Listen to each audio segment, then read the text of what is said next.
Oh là là, mais c'est vrai qu'il fait bon, c'est cool. Et il faut que la voiture soit forcément en charge pour faire ça? Ah non, non, non, pas nécessairement. Il faut juste que ta batterie ait un niveau de charge supérieur à 20%. Si monsieur est économe et frileux, il peut mettre les sièges chauffants. C'est là. Ça consomme 5 à 10 fois moins que le chauffage. C'est parti pour une démo grandeur nature. C'est parti. 1, je me mets en mode hybride. Ok. 2, je rentre la destination dans la nave. Et là, tadam, c'est toute la magie du système qui s'offre à toi. En fait, je t'explique. La nave connaît le profil et les limitations de vitesse des routes qu'on va emprunter.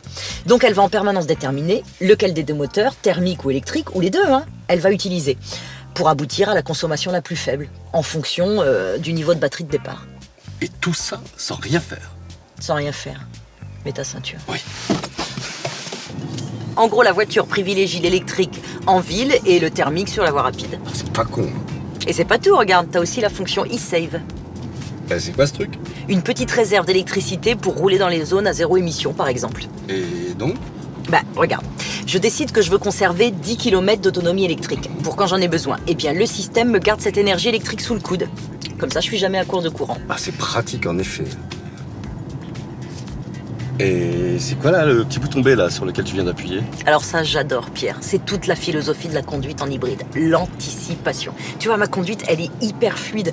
Pas d'accélération brusque, pas de freinage au dernier moment. Ça, c'est vrai que c'est hyper fluide. Par contre, ça me dit pas ce que c'est que ce petit bouton B. B comme break. En fait, c'est comme un gros frein moteur qui fait que tu récupères de l'énergie quand tu lèves un peu le pied. Si t'anticipes bien, t'as même plus besoin de freiner. Et t'économises tes plaquettes. Et alors du coup, pour recharger ta voiture, tu la branches comment? Tu la branches n'importe où? Alors ça, la suite au prochain épisode, Pierre. Et il faut que je travaille un petit peu. J'ai rendez-vous avec un client. Comme pour mon smartphone alors? Exactement. Alors ça, c'est aussi facile. Temps de recharge, moins de 2 heures. Là, ça va vite.